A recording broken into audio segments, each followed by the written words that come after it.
start. Hey guys, Benanza Pilot here. We're debriefing our experience at American Bonanza Society. We literally just got back. Okay, so you were going into ABS as a critic. Yes. And not at all willing to be part of American Bonanza Society and not pay for a membership.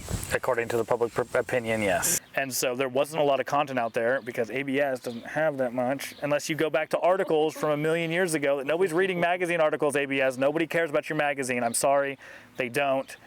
At least nobody new that's buying airplanes is looking at magazines. Back on track. Anyways, I'm not even an A&P, and everybody's asking me E-Series Bonanza questions.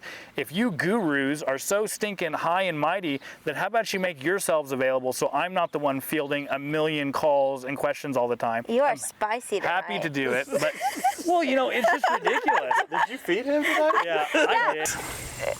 Okay, so has anything changed since when we left on Thursday? Do I see American Bonanza Society differently than I did before I went to their event? Yes. That was a politician answer right there. Yeah, I see them differently. I've already alluded to this, so it's not like I have to be super cagey about it. They impressed me. I was impressed with the entire event. It was very well put together. The people were extremely nice. Rabid kindness, I think is how I described it to Tom. Yeah, you got a chuckle out of that. I think it was rabidly enthusiastic about Bonanzas is what I said, or Beechcraft. That's what you saw there. And very passionate and very friendly people. Well, at lunch, we sat around a table as a circle table of, I think, eight people fit at the table. And every one of them, when they found out that Ben wasn't a member, just started, like going at him for not being a member and giving him all these reasons why he should be a member and why it's just dumb not to be a member. And they were so nice about that. They were so harsh and so nice at the same time. They were harsh at the same time. It was hilarious. Harsh but fair.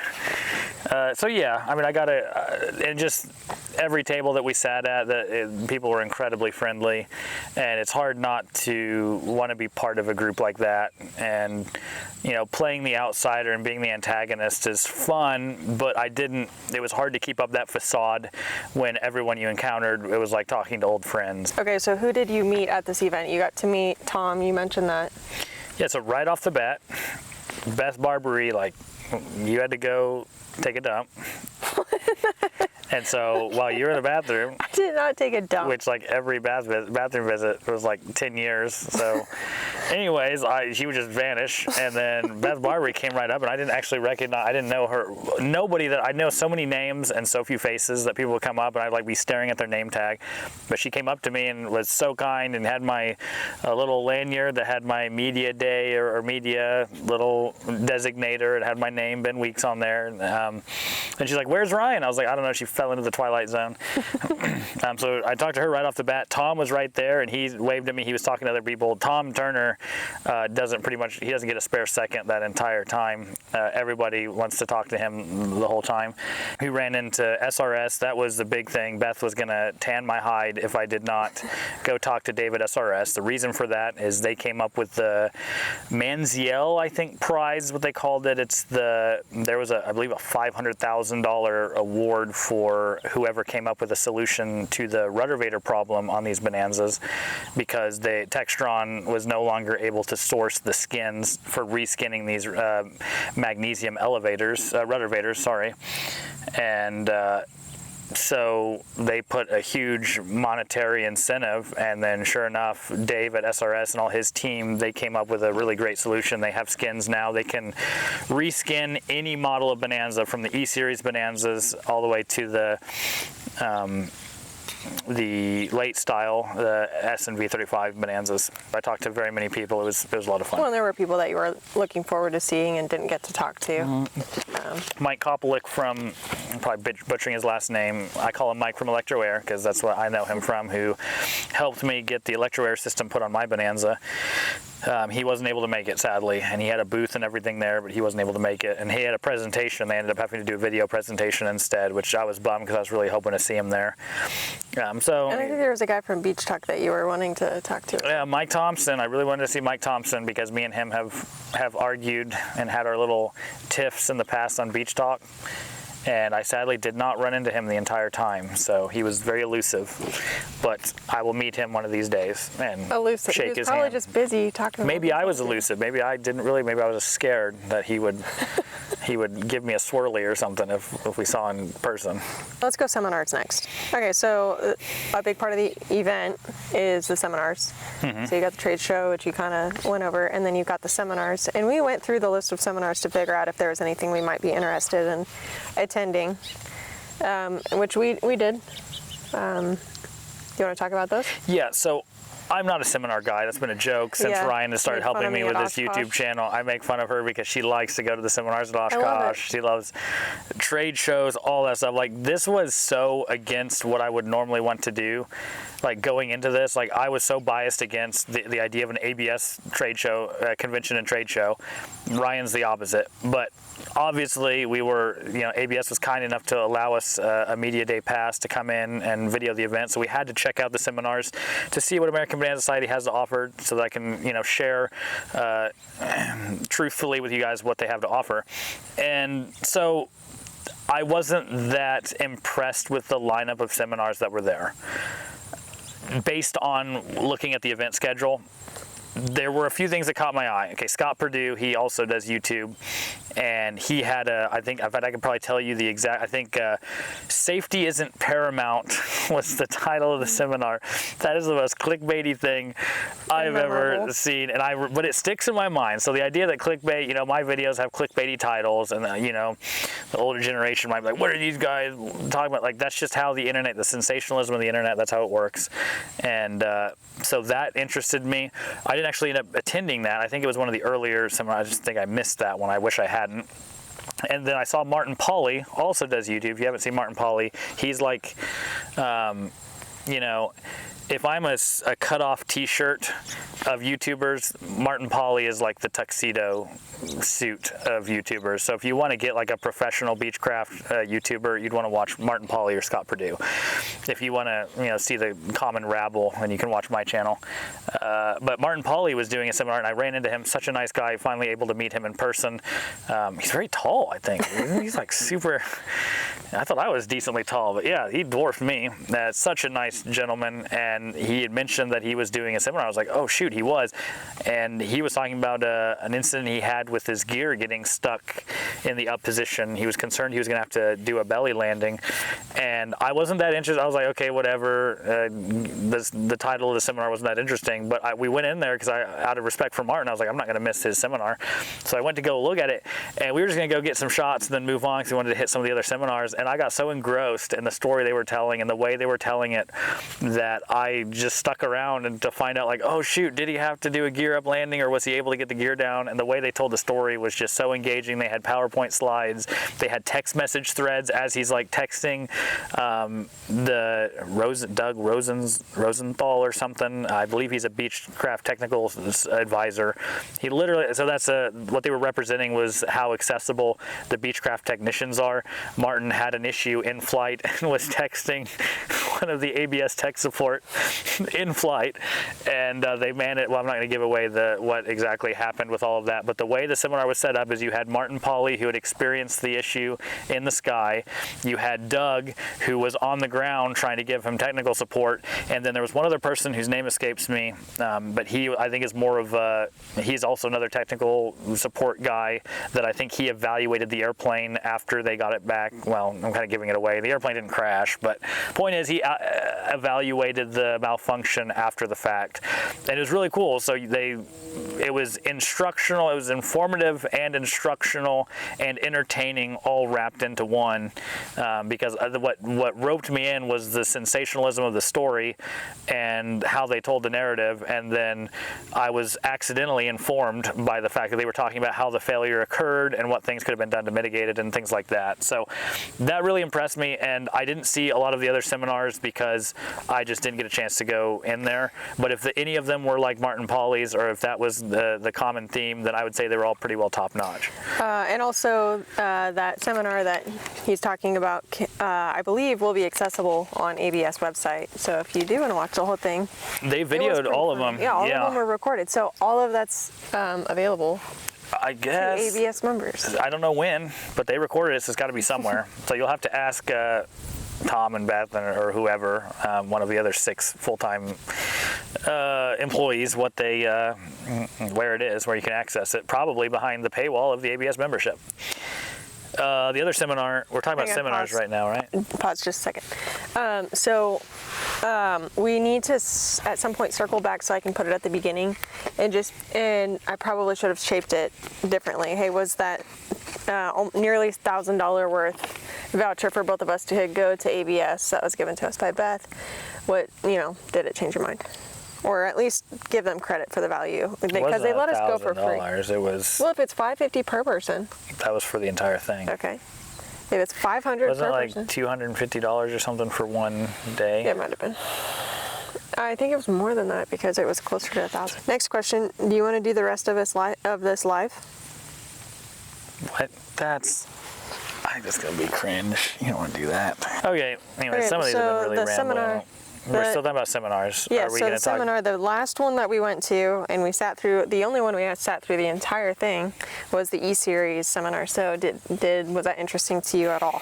Yeah, obviously. So there was one seminar that was the only seminar I cared about initially going in, like having seen the schedule. I was like, I will be at that one. It was at 1:30. It was the E-Series, I don't remember what the title was, but it was something about E-Series Bonanzas, hosted by Scott Crane and his son, Scotty Crane. And they had a fantastic PowerPoint presentation put together. They talked about their Bonanza that I forget what year it is. I think it's a 48. For some reason I'm thinking 48. I feel so bad that I don't have it exact. But they have a beautiful polished early Bonanza, and they had restored meticulously. And so they talked about that, and while talking about kind of the pitfalls and things that they had experienced in maintaining their Bonanzas, they kind of mentioned a lot of the, tips and tricks, stuff that Lou Gage has written down in his book, things like that. And then at the very end of the presentation, then he opened it up for everybody to kind of, if they have any questions or concerns or maintenance tips or whatever, and it became kind of just a general conversation, which was enjoyable. And it did end up, Ryan was over there like, man, you got to say something, but I kind of snuck in late. I didn't feel like it was my place because I'm not an ABS member. Well, and there was another expert in the room as well, and so it was really cool to listen to him talk as well. Yeah, I think they were, Dave Brown, I believe, was over there, and he has a beautiful D35 Bonanza, I think, but he knows his stuff really well. Just did a nice panel upgrade, I think, and I didn't realize that he had been a former engine DER, so he knew a lot about engine management and stuff, so they were discussing things. There were a lot of people asking him questions, and he spent quite a bit of time answering the question. There were 25 people in the room that I counted. Oh, you counted? I was wondering how many people. It was a good turnout. I was surprised. For it being E-Series, they had it shoved in this little back corner room, like of course they would do to the E-Series Bonanza guys. And next year it'll be double. Oh yeah, that's what I told them. Next year I'm going to tell Tom and Beth that they got to give us back-to-back slots on the seminar schedule, because they had to rush us out of the room in time for the next seminar because we were still having a good time hanging out. If they don't do that, we're just going to take the party out into somewhere else and go hang out somewhere and have our own unsanctioned E-Series group. On the topic, kind of toward the end, you finally piped up a little bit. They were talking about propellers. Yeah, propeller, where to get propeller work done, and I kind of chimed in there because I am sending propellers off all the time to have them worked on, and or fielding questions or concerns from people regarding their propellers. So it was something I felt like I could speak to, and so I did. I piped up. And then someone said, you had, I guess, said enough things that kind of indicated that you'd been doing this a while. And then someone was like, do you own a business, or what do you do? They're like, so are you like in the business? I don't know exactly what word you'd hear it on. Presumably they recorded the whole thing. And I was like, I just make YouTube videos. They're like, you're that YouTube guy. That created quite a ruckus, and everybody, that stirred everyone up quite a bit. And then I had to admit that, yes, I'm the guy who crashes into trees and things. But yeah, it was really fun. Then after the event, people came up and talked to me, and that was the closest thing I've had to like a meet and greet. And it was a humbling experience, and I'm very shy in real life. So there were 5 or 6 guys that came to talk to you. And then that's when finally we got run out of the room because we were talking for about 20 minutes. And the next people needed 10, 20 minutes, I don't know. Yeah. The next people had to come in. And so we had to move it outside. So we chat for quite a while longer. I think that was the highlight of the entire trip for me, was the E-Series Bonanza panel. So you had done that Rate the Ruddervator the night before. Yeah. And while you were talking to two or three other guys, two other guys sat down at the table, and one of them was showing me some pictures of the two V-tails that he and his buddy had.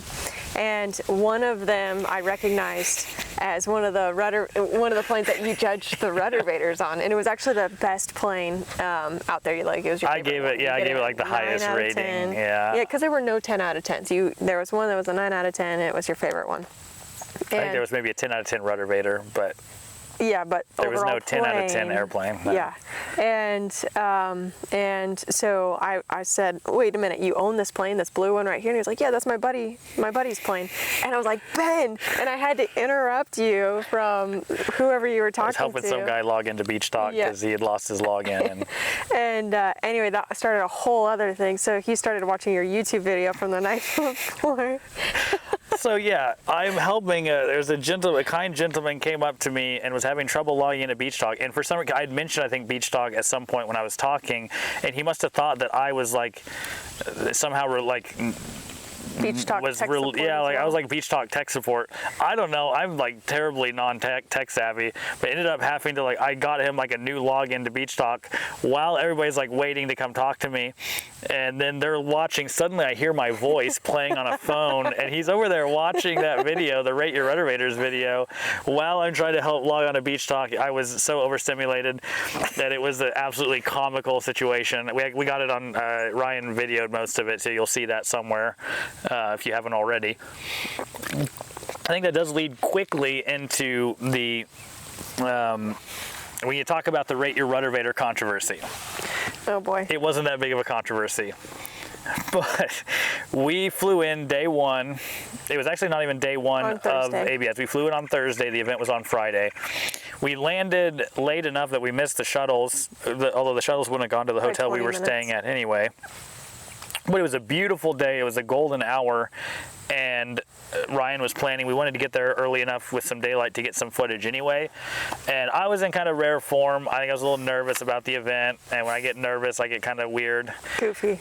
I get goofy. That describes it well. And so I was going to go walk. She's just recording. I'm mic'd up, and I'm just going to go walk. What does anybody do when they're surrounded by more bonanzas than they've ever seen in their life? You're going to go walk the flight line and look at bonanzas. I think we counted 40 and then stopped counting. Yeah, there were so many. There just 3 rows down, like a V-tail bonanza. Yeah, just a V-tail. There was a ton of straight tail bonanzas, all those. Anyways, I went and I was looking at airplanes. You're just walking around. I'm not over here trying to take a fine-tooth comb to everything. My intention was not to go judge everybody else's airplane, even though I literally was judging Ruddervators. It was just I just like to look at the airplanes. But if you notice things, like you can't blame someone for noticing a problem with an airplane. I'm not going to go, and I'm not saying airworthiness issues, just, whatever, maybe a little defect or something, that's fine. None of these airplanes are perfect. They're old bonanzas. But it just so happens that the first bonanza I encountered that was a V-tail actually ended up being an E-Series bonanza.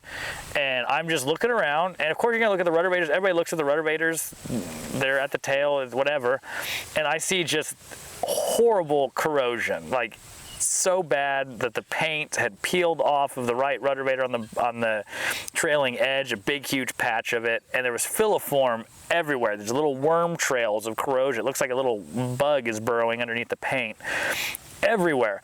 Now, the Ruddervator isn't just going to fail and fall apart because of that filiform corrosion, but it will wear through so much that eventually you start getting pinholes, and then the whole Ruddervator just disintegrates away. So it was kind of a time-limiting factor. But I didn't want to dox anybody. I couldn't even tell you what the N number was. I didn't actually look. I wasn't going and memorizing people's N numbers. That was not my intention. I was just wanting to go admire some airplanes.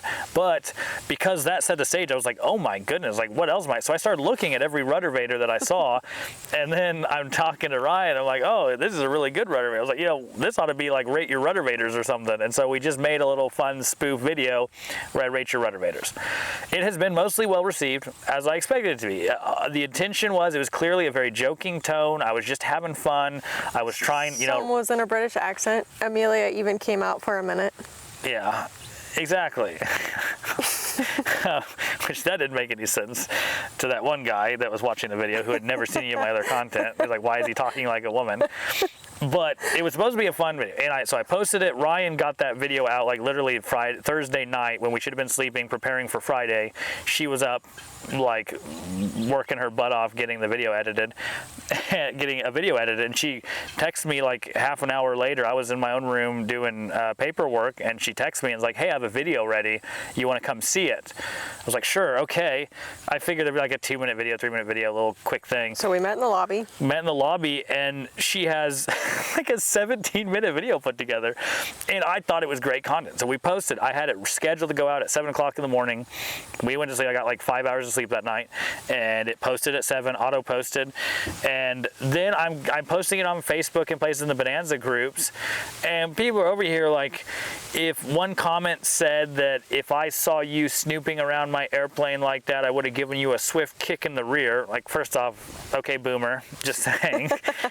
Secondly, like, everyone who would be going to that event that had some time to kill, unless they just don't care at all about any airplane nerd, is going to go walk the flight line and look at airplanes. Like, and my intention was not to dox people and call them out and try to get anybody in trouble or whatever. Like, I'm not the one who corroded out the guy's Ruddervator and had it rotting away underneath the paint. That was something that had been allowed, that was maintenance, that was foregone, that should have been taken care of. I didn't even, some people were saying, hey, you should have left a note for that guy and told him, like, you need to take care of your rubber. If he pre-flights the airplane, as someone should, he cannot pre-flight that airplane without seeing that incredible amount of corrosion. That is clearly something that's being ignored by the owner, potentially the mechanics that are maintaining the airplane, and I don't know any of the details around that. Maybe nobody is involved. Maybe it was flown in by a ghost, but regardless, like, it's not my job to tell that person, like, if they have 2 eyes, if they have eyes that are enough to pass a third-class medical or even basic med, then you have enough eyesight to see that those Ruddervators are destroyed. So, like, I'm not trying to call. That was not my intention. But at the same time, I am going to point it out very carefully, just because hopefully on the off chance that person does watch my videos and they recognize the Ruddervators, they'll be like, oh boy, I better do something about that. At the same time, say the FAA is trying to come after, those are unairworthy Ruddervators. Yeah, good luck trying to find that airplane and who owns it, because we were sneaky about the, we didn't show the VIN number. I ain't trying to snitch on anybody. That was extremely long and drawn out. That was quite a tangent. That was a real tangent, but just saying, had some guys. People that were like, hey man, you could be saving lives by pointing these things out. Yeah, and that is, I don't think that, even though it was egregiously, like, that level of corrosion is egregious and should not be signed off by any mechanic, at the same time, I know that they could fly that all over the country, and those Ruddervators are not going to just spontaneously fall apart. It was not, it's more of a cosmetic and a slow, it's like cancer. People are walking around with cancer all the time that you don't even know about. Malignant cancer sometimes. They still are going to walk around, they could live for years. At some point, it's going to rot away their body from the inside out, and they're going to die. It doesn't mean it's going to happen tomorrow. At the same time, like, if I noticed somebody was like, pooping blood or vomiting up blood or something, I'm probably going to say something versus, a bunch of filiform corrosion. So maybe I am making the argument that I should have said something. If you see something, say something. If I see a report of some crash at some point where the cause of the accident was Ruddervator failure in flight, I'm going to feel real bad if it looks like that airplane that I saw. But I think that I am 95% certain that those airplanes that could fly, it will fly until a mechanic won't sign that off anymore, is what I'm saying. So the trade show, as far as like some other things that you would have liked to have seen, it's not about selling parts or having hardware, or that it's just like I don't know what it is. It's just a get together, and the booths are just so they can meet. I went and talked to James. I don't care about the lights necessarily. We were talking more about his airplane and what he's done with his airplane than we were he wasn't trying to sell me LED lights. We were just talking Bonanzas, and that's kind of how the entire thing is. Most of the people there at the trade show are ABS members or Bonanza owners themselves, and they usually have companies that stem from their passion and enthusiasm for Bonanzas. There's a little soundbite for you. Okay, so let's move on to the Hangar Party, because I think that's the last thing we have to talk about. Real quickly, the trade show. I wasn't that interested in the trade show. I wasn't that impressed by the trade show. I feel like if I need a part, I'm going to find I'm going to talk to Mike from Electro Air. I'm going to tell him what I need. I'm going to go on his website. I'm going to go whatever. Like, I don't like the idea of booths and advertising things. I just must not be the kind of person that goes and walks by booths and like, I'm going to buy something because they gave me a free pin and a muffin. Did you discover new companies? Did you discover new concepts? Did you hear of new companies? I mean, I saw there's like air conditioning companies. A lot of them I had heard of, but no, not really. Nothing that pertains to my niche with the E-Series Bonanzas because they've been around forever. There's not a lot of new innovation in the E-Series Bonanzas, so it's not fair for me to really say, oh, the trade show doesn't matter. That probably matters a lot more to people with newer Bonanzas and Beechcraft products that have a lot of this top of the line new stuff coming out that they might be interested in. So I'm not the target demographic. I should add that disclaimer, but I was not impressed by the trade show. There, now we can move on to the hangar party. All right, perfect. All right, so then we all got on a bus from the convention center and they drove us to the airport where we had the hangar party. Mm-hmm. And there were a few things that happened at the hangar party. So essentially the hangar party was about an auction that they had and a huge dinner for everybody, which was actually really good. And then networking, and then people were walking the flight line and looking at the airplanes. And there was a ton of alcohol, a couple different booths for alcohol. For people you mentioned the flyover? And there was a flyover. It was like they did some formation cool. Flying with the, you say it was cool, you weren't impressed. I was impressed. I like seeing actual airplanes doing airplane things, and that was very cool. Okay, so some highlights for us at the hangar party were probably a little bit different since we didn't necessarily Yours was probably the nap.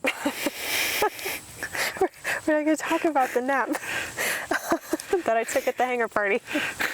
I was out socializing, talking with people. I did. I went over to the FBO. Beth will be very happy to learn that she gave us free media day passes so that you could go take a nap. I did. I went over to the FBO and I fell asleep on the couch.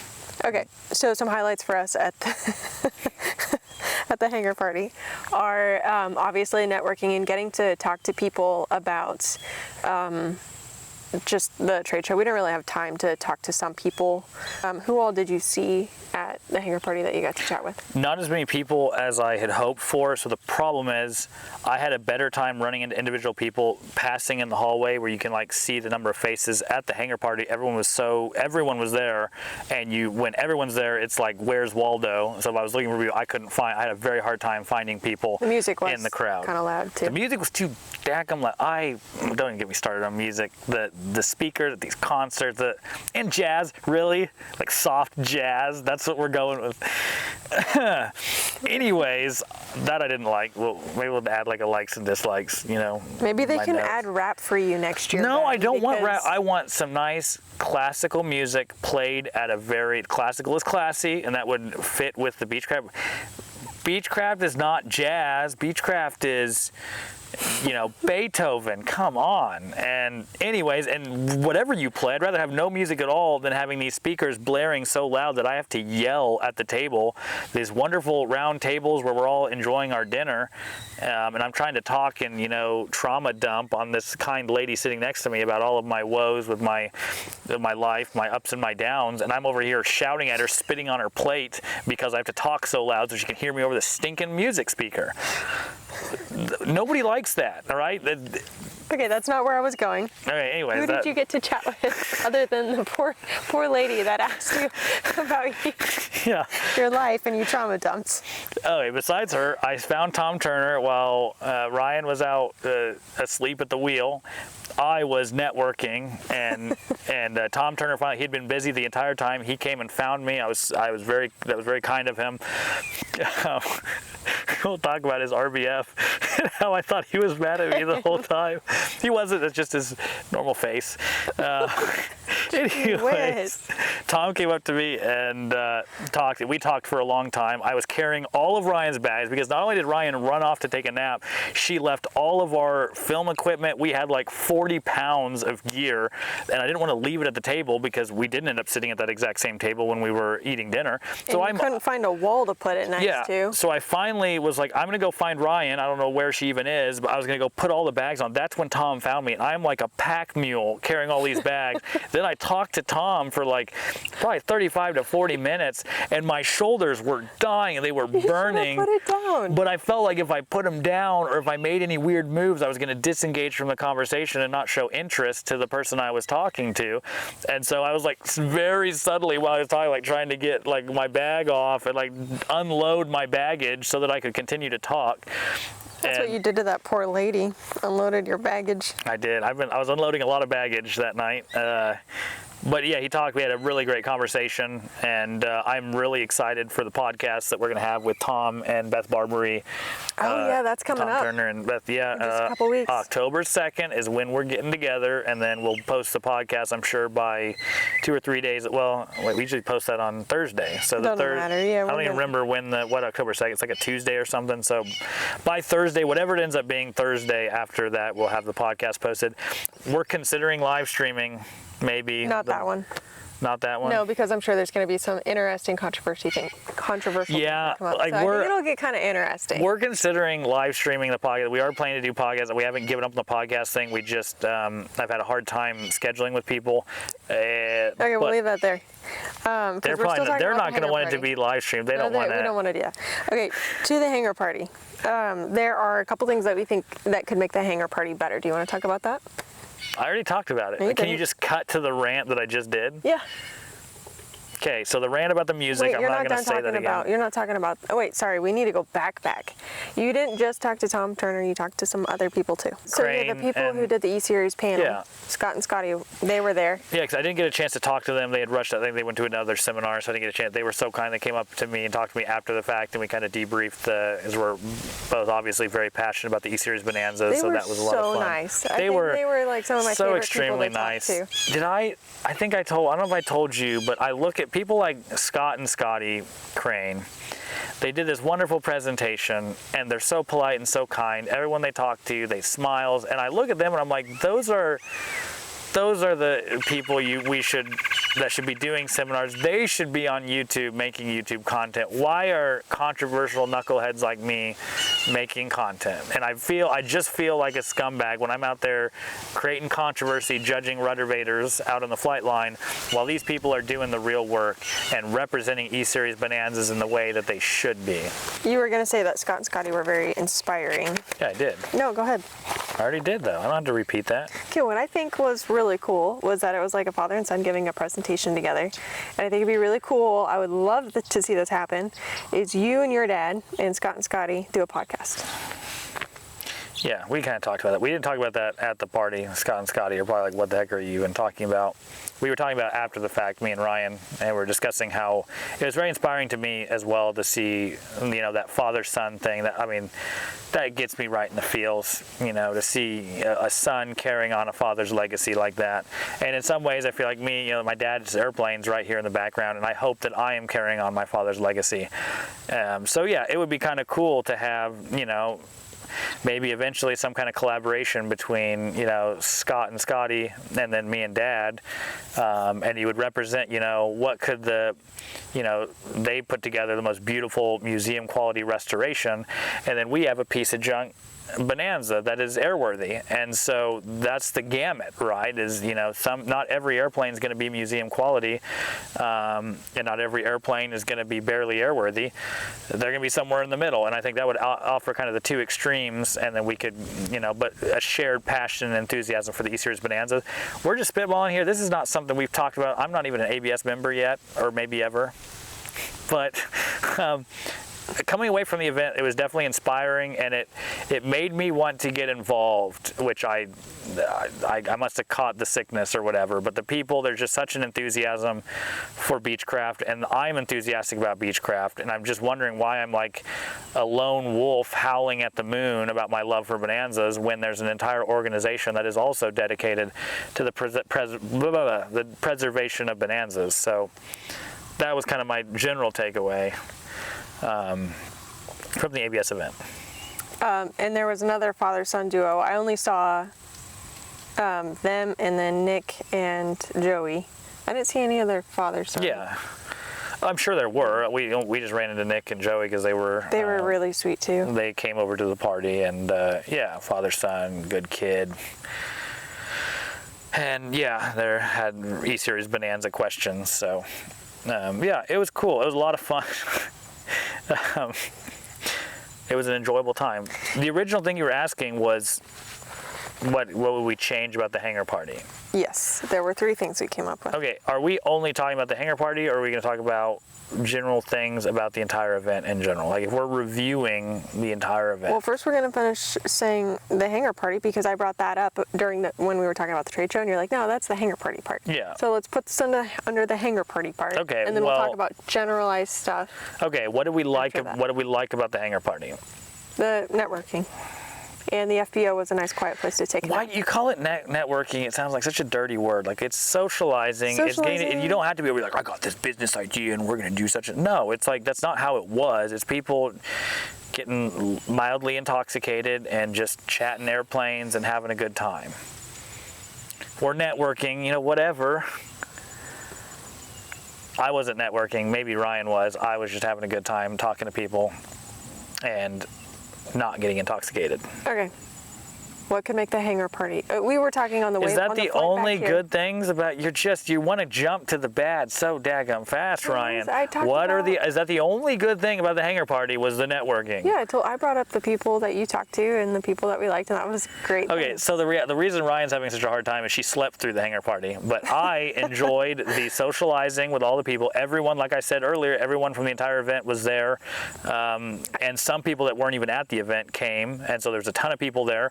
The food was really good, and I enjoyed sitting at the table talking to people because there was they were bigger tables, I think, than even where we had sat for lunch, or maybe they were the same size, but a lot of people you could interact with, except that the people across the table I couldn't even talk to because the music was too loud.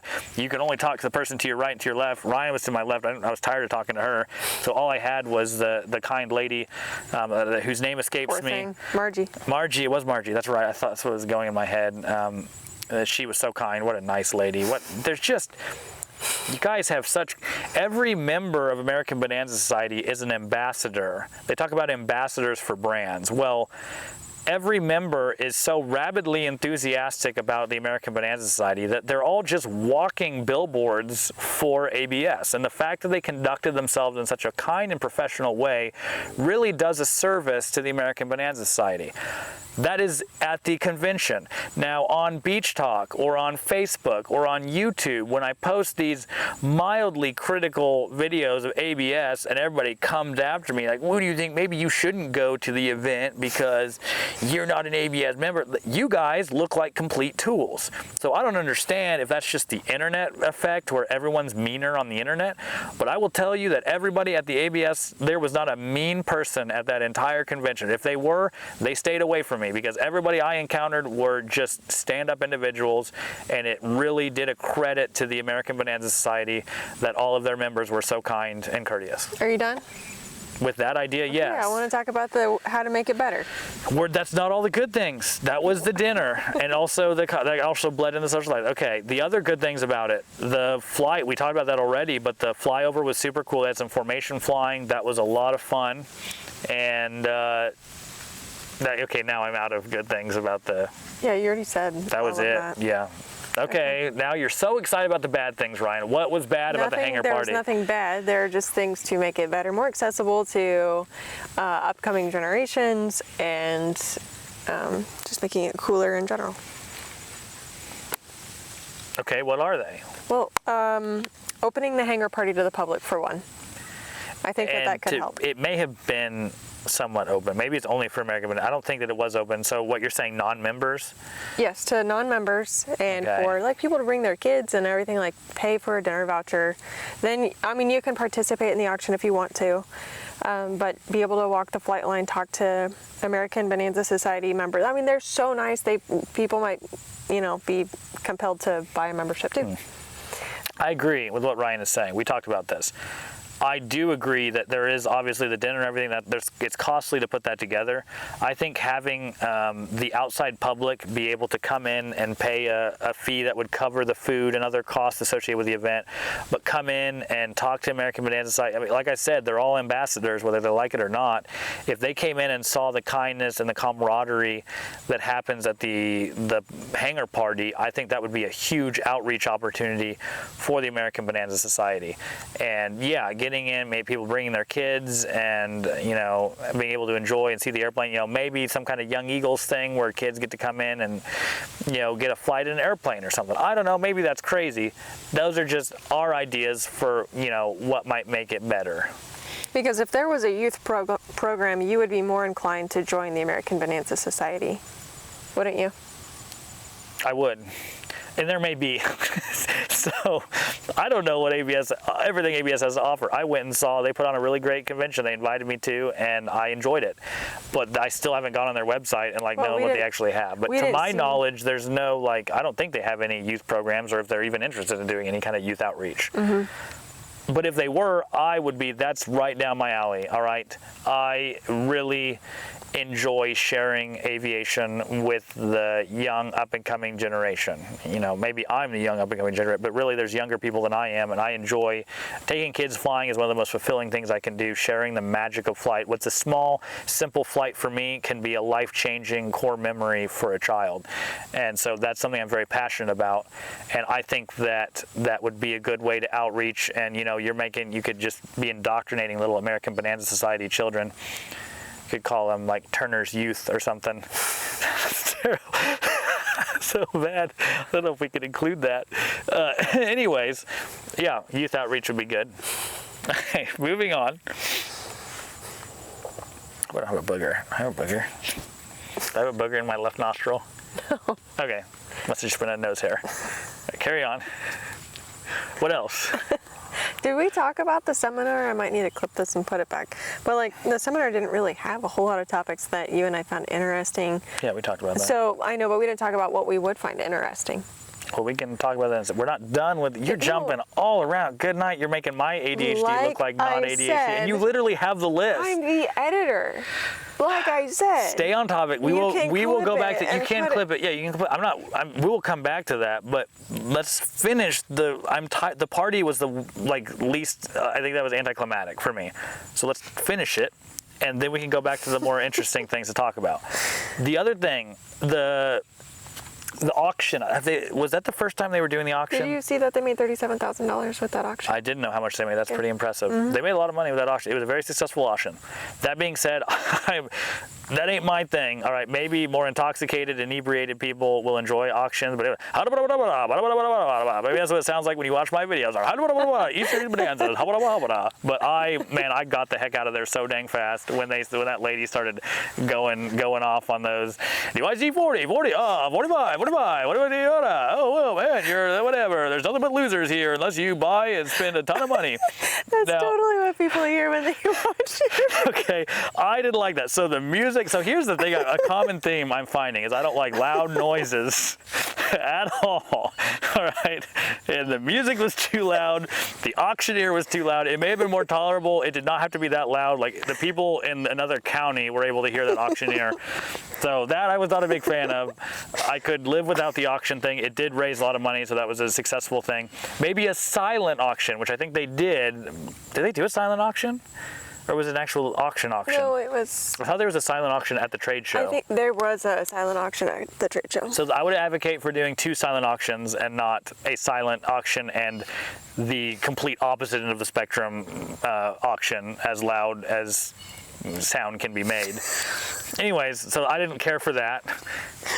So maybe get rid of it, or maybe don't, but maybe do an auction like set apart. Like if people wanted to visit, it was around all the tables, maybe you couldn't visit anymore. So it was done. Like we were talking, we have good conversations around the table. As soon as dinner was over, boom, it's onto the auction. And that was kind of lame to me. And once the auction was done, everybody just dispersed. I'm like, well, is there any other place to get? Maybe people were going separate places. They need to not change the way that they're doing the auction because it raised a lot of money. It was very effective. People knew money that talks. Yeah, and you didn't have to. It's not like they forced you to do the auction first and then you could eat. Like they fed you first. You can leave. And then you could leave. You know that's yeah, all but I there didn't is. want to. It wasn't that I wanted to leave. I wanted to go maybe talk to people more, visit more, and do other things. So maybe that was the hangar party. I thought was gonna be more of a social event, and it turned into dinner and an auction, which is okay. The dinner part, fantastic, top notch. The auction part, some people are gonna be into that. That's okay. But for me, it was not my thing. Well, yeah, people were into it. They were happy to support it. They were happy to. Clear. Okay. Then I could be wrong. This is my opinion. All right. Just because it's my opinion doesn't mean that's how it should be. Okay. What else? Anything else we hated about the hangar party? No, or that we didn't think was that but great? we think the third and final thing that we think that could our make it a little garage bit better. sale. Yes. I don't know. This could be a stupid idea as well, but you know, they are. I think it's a great idea. It's an American Bonanza Society, you know. People getting together from all over owner the group. country. So we had kind of an idea what would be cool with all those airplanes parked. Now the one problem is it would be a weather dependent thing. Is that if the weather was great while we were there, everyone was kind of walking and loitering around the flight line anyways. I think it'd be really cool, you know, if people had airplane parts to sell, or they had, you know, whatever, headsets, avionics, whatever, things that you could pack into your baggage compartment if you had the room, and maybe like a little folding table. It would be fun to have like along the entire flight line, people could bring things to buy and sell, even though they're not airplane related. If somebody makes jam, they could like bring their little jam and they could sell their little jams. And then maybe it would still help ABS, like you could, some of the, 10% of the proceeds or something goes to the ABS, and then it's a way, like it's such a great, it's all going to be Bonanza specific stuff or Beechcraft specific stuff. I think it'd be fun. People could, you know, whatever. I think that would be entertaining. It'd be, you know, and there's so many airplanes there. I love looking through other people's junk. Yeah, like what if somebody like carves stuff, like carves little wood animal figurines or something? I'd be totally down for that. That's just an idea. I'm throwing that out there for free, ABS. You didn't even, you know, I should be charging you guys a consulting fee. I'm just saying this is what would interest us. Some people don't know when you're joking. He's joking. He's making a joke. Yeah, maybe I am. You don't know what I'm saying. Anyways, yeah. It sounds like an auctioneer sometimes. So that's there. Those were things that covers pretty much the hangar party. Okay. I did enjoy it. I was so harsh on the hangar party. I did enjoy it. I just think maybe I was getting tired as well. I was definitely getting tired. But also I don't drink alcohol, so that, like, I know a lot of things are a lot more entertaining when you're mildly intoxicated. So the fact that I was sober, sober people weren't having probably as much fun as non-sober people. Okay, pause. Now, you're trying to I see what you're trying to do, Ryan, and it ain't. What am I trying to do? You're trying to like plug, like, oh, you need us on the seminar. We could do they weren't interesting. I'm not.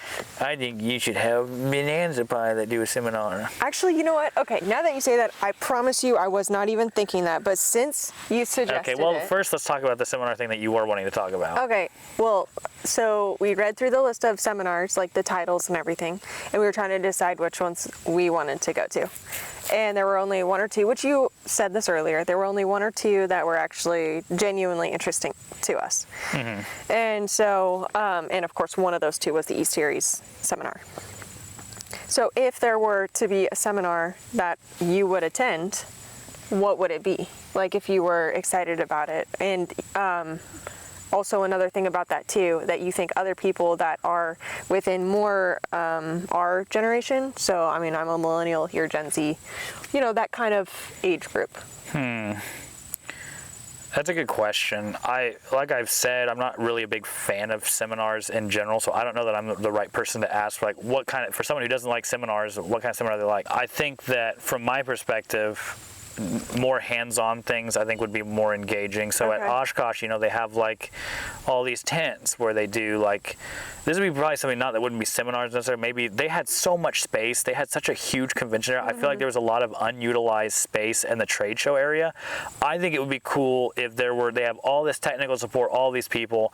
Instead of these seminars being like PowerPoint presentations and stuff, what if they were like, you know, here's how we borescope valves, and they're, you know, you get to play with a borescope, or you get to, they have cylinders there, they have engines partially disassembled, and that's a cool idea. More practical things. I don't know that that's necessarily something the ABS is interested in, but I mean, I feel like they should be. And that may not be practical. You know, some of that smaller stuff you can bring in, obviously airplanes themselves, that you would be limited to the airport. Well, okay, and that also does kind of cater to our generation too. You make a great point on that, because what if we have people that are our age, you know, 20s, 30s, that say, maybe I want to be an A&P, maybe I want to get into being a mechanic, and then you look at the borescope, you look at how to measure, you know, certain, you know, the only things I understand right now are like measuring cylinders and stuff like that. Yeah. And then I watched you do the borescope thing and then compression checks and stuff. But obviously you're not going to do that there. But like some smaller things and how things work. Yeah. Well, safety wiring is that, you know, it's not everybody wants to be an A&P, but you do have like preventative maintenance items. So things that are preventative maintenance, why not? And this is actually, okay, so ABS does have they have their clinic, their beach clinic, where you bring your airplane in, and that's when they actually show you all those things. So the fact that we're bringing this up at the ABS, they're just going to say, well, they already have that, which is fair. I don't know about this clinic, so tell me about the clinic. It's the beach clinic, I believe, is a thing where you fly your airplane into there. They have hangars throughout the country where there are tech advisor people, like Beechcraft specific people, and they will come and you, for a certain fee, they almost do like an annual inspection type. It's not really an annual, but they will put your airplanes up on jacks, they will check rigging, they will do all those things, and then you get like the most experienced Beechcraft specific people to tell you things about your airplane. And they it's a teaching opportunity. They have checklists, they go through all this stuff. That's awesome. It is cool. In fact, it'd be a great video to take one of my dilapidated Benanzas over there, and they would, you know, have them, you know, real experts evaluate my airplane. Well, do we have any in the middle of the country, like that are near us? I'm sure there's some probably that are close somewhere. I don't know that I'm brave enough to go do that. That's so and put cool. my I want to airplane go on see display. one of those. I'll go judge other people's Ruddervators, but I don't think I want anybody judging my Ruddervators. But that's an ABS specific thing. It is ABS specific thing. That's awesome. Yeah, but it's not like the convention thing.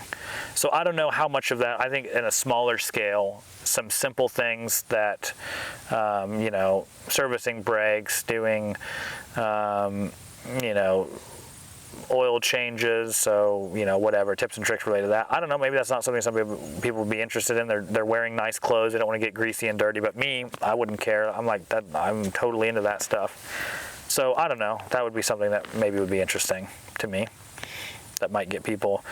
And even if not, like, you know, I think that I would be more interested in more mechanically oriented things, like, and there were some other, Superior, I think, had a presentation on cylinders and something about cylinders, but like, it was all PowerPoint presentation, where I'm like, yeah, bring in some cylinders, bring in some valves, look at this, look at that, and, you know, to instruct people and Bonanza owners on, you know, more of the intricacies of their airplane would make them better owner-operators, in my opinion.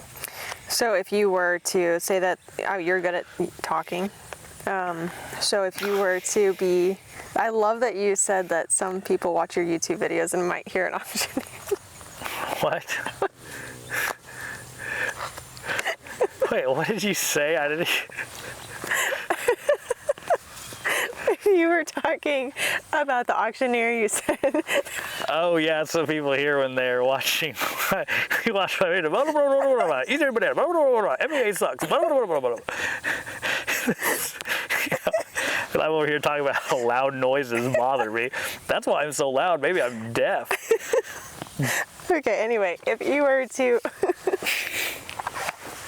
Spit it out, Ryan. That's going to be funny for a while.